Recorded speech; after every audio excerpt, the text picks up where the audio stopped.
Welcome to this first session on feasibility assessment of events. In the previous sessions, you had learned about how to know your client and understanding your client's expectations from the event. This is a step that is taken right at the beginning of the planning stage of events. Feasibility assessment is yet another area which is very important to the process of the development of planning, a good planning of events. To discuss this very significant aspect of event planning, we have amongst us a renowned expert from the event industry, Mr. Ankur Kalra. Ankur Kalra is the founder and chief experience officer of Vibger Brand Services Private Limited. Ankur is the founder of Vibger, one of the best known names in the experiential industry in India. With over 2 decades of experience, he has taken Vibger from its humble beginnings in 2002 to over 100 employee organization with offices across Delhi, Mumbai and Bangalore today. Ankur is also one of the founder members of the Event Entertainment Management Association of India called EMA and has been closely involved in the functioning of its executive committee in various capacities over the years. Ankur, a warm welcome to this session. And before we go ahead with this session, I'd like you to introduce yourself, what your agency does in the event industry, so that our learners could get a better idea of what your agency does and the accolades it has made in the Indian event industry. Thank you, Ankur, and a warm welcome to this session. Thank you so much, Hina. Thank you for the lovely words and thank you for that lovely introduction that you gave. I think we are quite short on time, so I will just spend a couple of minutes showing some of the work that we do so that the students can get an idea of the kind of projects that we do in the event management space, and then we will come straight to the subject. Very quickly, my company's name is Vibger. We've been around for 18 years. We do events, exhibitions, etc. All kinds of experiential projects. This field is now called experiential. We've won several awards in this industry, and we work with various top clients, right from Yamaha, Mondelez, Pepsi, Ferrero Rocher, Hindustan Lever, Maggi, Lotus Herbals, Huawei, Fila, Samsung, Apple, Cabin Care, Nestle, Hershey's, Suzuki, and many more. So we do activations, events, and exhibitions on large scale. We recently did some Guinness records for Color Bar. These are photographs of that. We do projects with Rado. Adidas is a regular client. We do several projects for, we've done some iconic projects. Pizza Hut, this is for Amazon. There are some interesting events. This was the recent Amazon Sambhav event, which you were talking about. It was one of its kind event held at the capital in January 2020. This is India's biggest makeup festival called Make Me Up. And a glimpse of several other projects that we've done recently, including 5-year celebration of Vivo, Huawei, various launch events, some government projects like this is for the government of Rajasthan, some exhibition projects which we've done recently for Panasonic, Lotus, etc. We've started various new avenues in the current situation, which include digital marketing, activations, influencer marketing, smart sampling, content services, etc. So this is a small glimpse about Vibger, which is my company, and I hope the learners would have got a brief idea of what is the kind of work that we do. Hina, would you like me to continue with the subject topic for today? Yes, thank you, Ankur, for your wonderful presentation and an overview of what you and your agency do in the realm of events. Before we proceed with this session, I request you to basically explain our learners about what feasibility assessment is all about and what importance does it hold in the planning of events. Our session today is on feasibility assessment of the event, and given your expertise, I would hence request you to throw some light on this. Sure. you talk about the objectives and the learning outcomes of this session and proceed with Sure. your session. Thank Sure. So Hina, I will take you and all the learners through a short presentation that we have here, at the end of which we can have a small 10-minute question answer session if required. So feasibility assessment is really important for any event because it's like taking a test drive of a car before buying it. That is the kind of importance. One never buys a vehicle without taking a test drive. For any event to be successful, one has to always figure out its feasibility on whether one can sell it, whether it is logistically possible, whether it's operationally possible, whether the venue that we are thinking of is right. It's almost like dipping your hand in the water before jumping into it. So it's really important so that one can save money, energy, resources, and make it a profitable venture which achieves all the said objectives of the event. It's important to do a feasibility study of each and every project before actually investing time, effort, and energy on it. So that is the summary of what a feasibility study really is. Right. May I go on with the presentation, and then if there are any questions, you may please ask me at the end of it. Sure, sure. Please carry on. So the objectives of this particular session are, for an event manager to understand the environment and opportunity before taking up an event and start work on it, to explain the roles and benefit of a feasibility assessment and analyze the possibilities before an event actually takes place. And one would understand what is the difference between feasibility study and a business plan at the end of this session. These are the objectives of this particular session that we have. So coming to what really is a feasibility study, as I told you in my introduction, a feasibility study is also referred to as a screening process where we find and test an idea of an event. And as we go along in the presentation, I will give a few examples of what kind of events do require feasibility studies. But we need to go, so if we are doing an event at a venue, say a sports city in Noida, if we're doing a sunburn, for example, a music concert, one has to figure out, go to that venue, one has to speak to all the vendors, all the clients involved, and understand the challenges, opportunities. First, fix the objectives. Is this event going to meet its objectives? Now, some events might have brand building as an objective. Some events might have only profit as an objective. Some events might have sampling as an objective. Some events might have sales as an objective. So each event has unique objectives.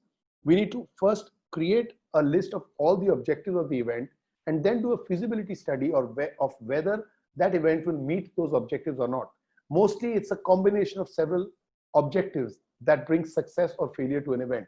And if one doesn't conduct a proper feasibility study, the chances of an event being successful reduce. So therefore, in order to increase the chances of an event meeting its objectives, it's very important to hold a feasibility study or test market whether the event is going to be a success or a failure.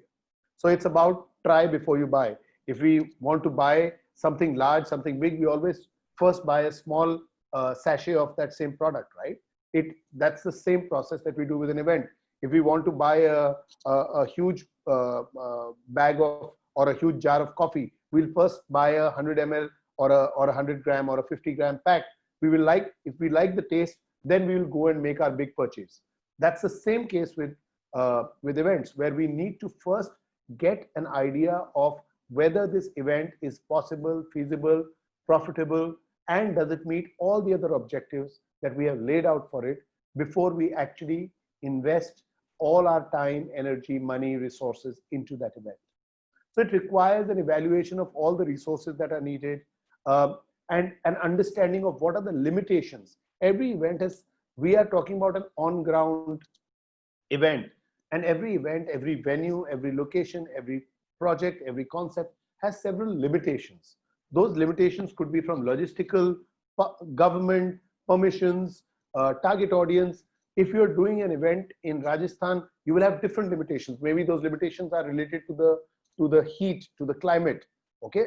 Whereas if you're doing an event in Haridwar and you want to serve your guests liquor, you know that it's a dry state. So there are several limitations that are there which come out in a feasibility study, because of which one decides whether or not to go ahead with the event. So that really is a feasibility study, students. Right. Like I said, what is the aim of a feasibility study? Its primary aim is to find out whether or not a particular event would achieve its objectives and whether it would be financially and operationally viable or not. It helps in understanding what an event is and what are the likelihood of it succeeding. So it's a very important tool for event managers, as at the end of the feasibility study, there is a clear direction that we get in what would be the possible outcome of the event and is it fit for implementation. It establishes a logical analysis of the market potential and the key operating concerns regarding the success of the event. So there are two kinds of research that one has to do to conduct a feasibility study. One is the primary research, where we gather the specific event related data. And I will come to what are the kind of data that we gather to later in the presentation. But we need to gather specific event related data. What are the objectives? Will it satisfy the clients who are there? Will it satisfy the guests who will come there? Will it be on the cutting edge of technology, etc., etc., etc., right? What are the primary things that are related to that event specific data? And then there is secondary research, where we gather the outside data. We are talking about gathering data from various sources. We're talking about published media, the internet, government reports, business journals, and various online tools that are available. Then you combine the two data. One is the primary data regarding that particular event and its objectives. And the second is the data that you collect from the outside world, which, as I said, includes newspapers, print, radio, TV, internet, government journals, reports, etc. You combine those two data and then come out with whether this event would be feasible or not. Right. So what are all the things that a feasibility study comprises of? There are several points that need to be covered in a feasibility study. The event overview. What is the event all about, right? What is the market potential? Today, if, for example, we recently did this event called Make Me Up, which is a IP in the beauty and cosmetic space. So we did a complete feasibility study 6 months before the event, right? So is there a potential in the market for a beauty event? What are the other events that happen in the beauty space? Do clients have the spending capacity? Who will come and put the exhibition stall at the event? How much money will people spend when they come to that event? That is what we are talking about, is the market potential. And this is a good example. We will keep coming back to this example when I refer to various points of the feasibility study, because for this kind of an event property, a long and detailed feasibility study needs to be conducted well before the event, because we start putting in multiple resources, right from the first website that we create, to the first sponsors that we reach out to the tickets that we sell, to the vendors that we engage, to the money that we pay to the venue. All that gets into motion once we have decided post our feasibility study that this event will in fact achieve its objectives and will be profitable and will be useful to the clients and consumers who come there. And also, So, given that it's an IP, it's a popular IP. It's yeah, better to get. it will be very pertinent in an IP, especially because there is no one client who has commissioned that event. The agency will have the profit or the loss or the good imagery or the bad imagery at the end of that event, basis the success or the failure of that event. So the market potential needs to be gauged. We need to see what are the barriers and obstacles to the event execution. What is the kind of location that we have planned? What are the people who can fit into that location? Are there any permission issues? Are there any weather issues? Are there any other kind of issues that are there which are acting as barriers or obstacles to the event execution? Who is the target audience? Now, it's very important before we start an event to figure out, pinpoint exactly who the target audience is. Today, one of the largest costs for doing an event like this is the mass media that we put behind that event, whether we put radio, television, outdoor, social media. So identifying the target audience and reaching out to the target audience and ensuring that they come. Why will they come to your event?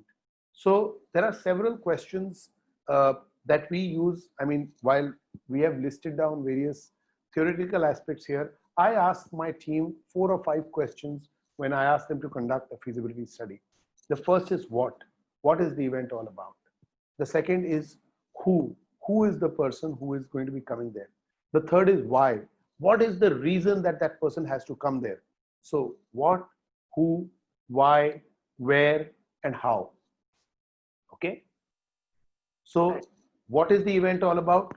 Who is the person who is coming there?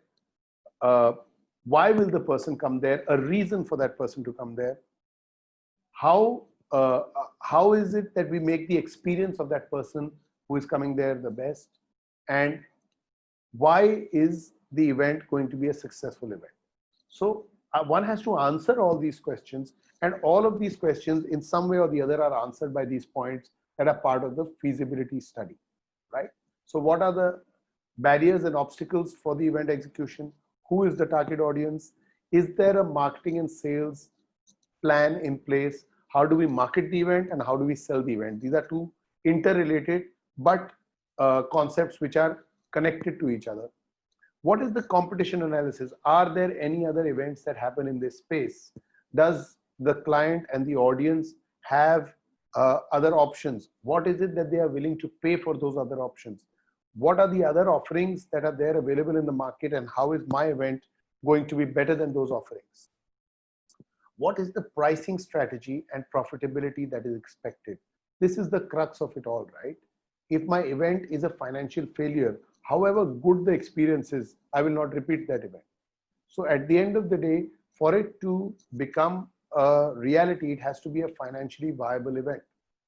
What is the operating viability, right?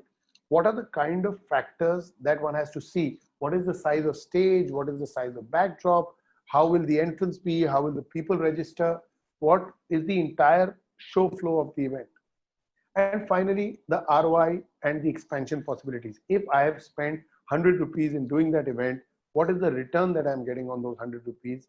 Is that going to be a venture which I can improve and increase in the future? Can I take it to different cities? Can I take it to different countries? Can I take it to different geographies? Can I take it online? Can I take it to different mediums? Right? So every event has a journey of its own, and basis a feasibility study, I can decide the life journey of that event. So these are a few things that a feasibility study really comprises of.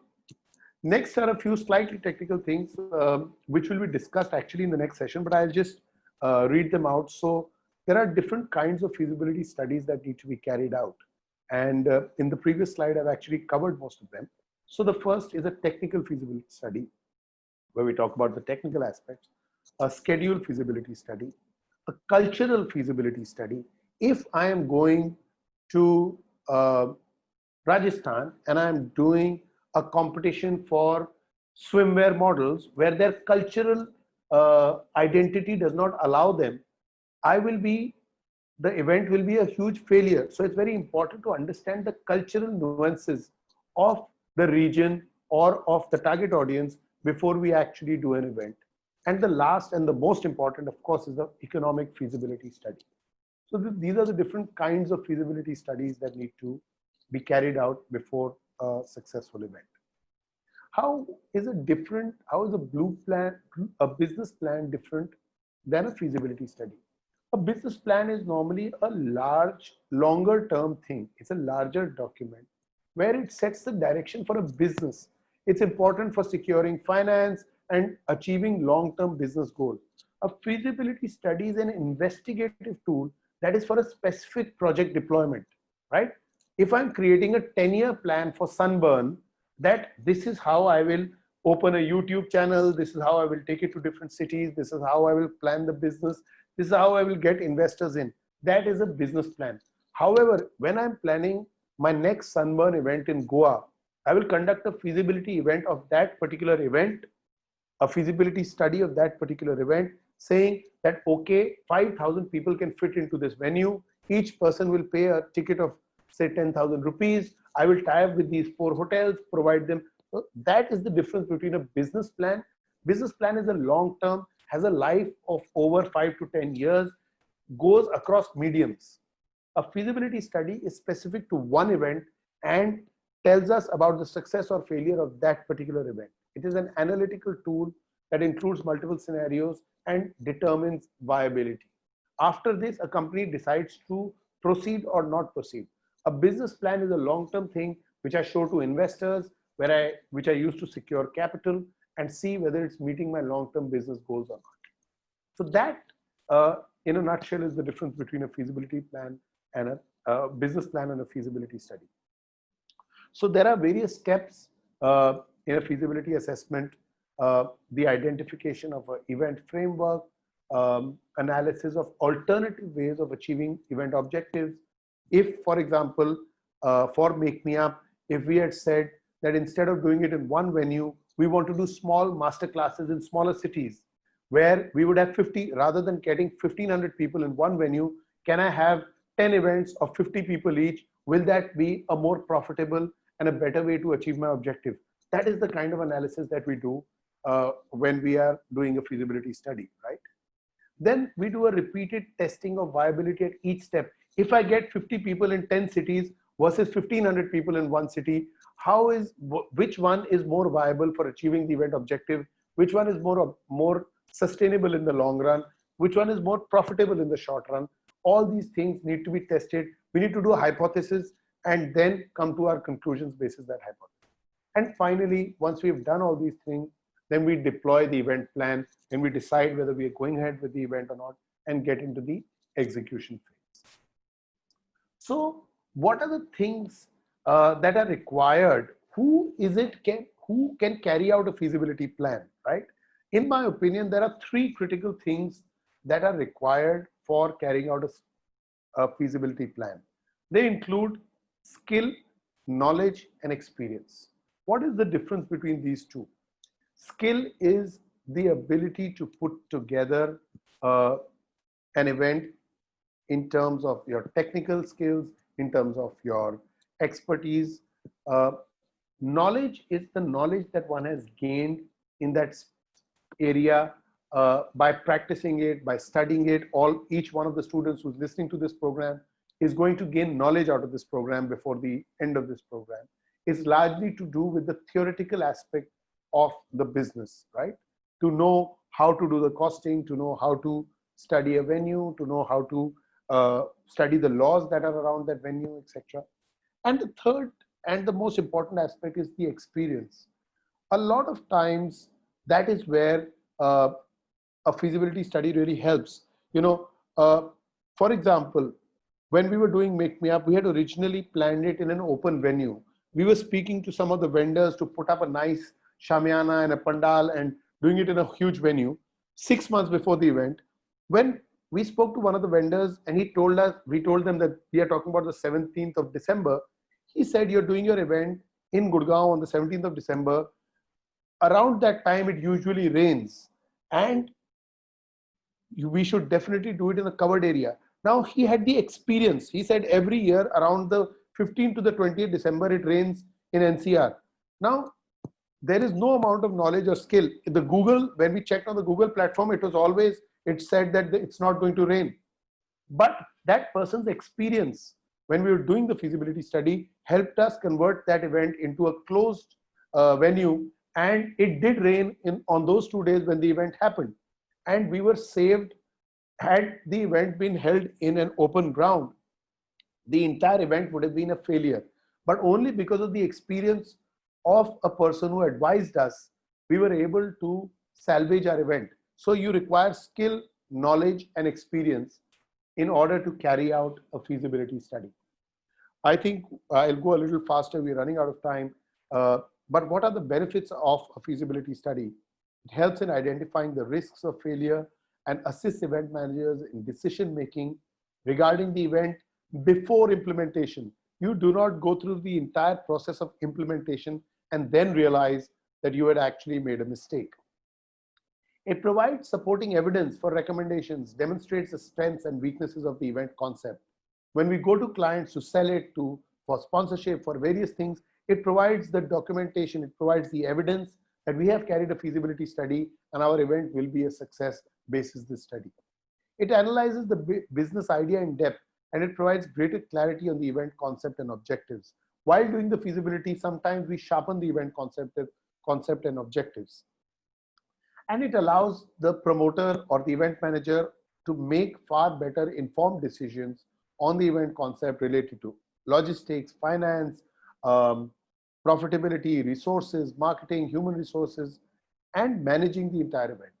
And finally, it reduces the risk of wasted investment, resources, time, and money.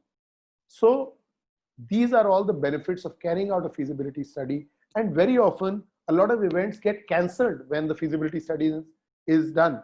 And that is a good thing, because if an event was to cost 50 lakhs, you had spent only 5,000 rupees when you did the feasibility study. It's better to waste that 5,000 rupees than to waste the entire 50 lakhs and 6 months of your time in organizing that. So this, in a nutshell, is the benefit of carrying out a feasibility study. I hope that I've been able to give you a glimpse of what a feasibility study is and how is it that it can be of benefit to each one of us. Thank you, Ankur. Hina, That was a wonderful presentation. And I just had a small question which would be very useful for the learners. Particularly, like you said, that the objectives of carrying out an event could be brand building or profitability, whatever the objective would be that the event has to meet. So, in that context, has it ever happened that the objective has failed and you felt that the feasibility study somewhere you would have strengthened your feasibility study, strengthened the event concept, and so on? Has it ever happened, any such instance which you feel you could share with the learners? Actually, we have, over the last many years, we have actually always carried out a feasibility study well in advance, because in the early part of our career, we realized that without a feasibility study, the chance of an event succeeding are actually pretty low. And if we don't do it well in time, then we do face the risk of the event failing. So we've not really failed in any of our events. We've been very, very cautious, and we've always carried out a feasibility study. And whatever are the recommendations at the end of the feasibility study, we always take those into account. Thank you for that wonderful presentation, Ankur. It was really insightful for the learners.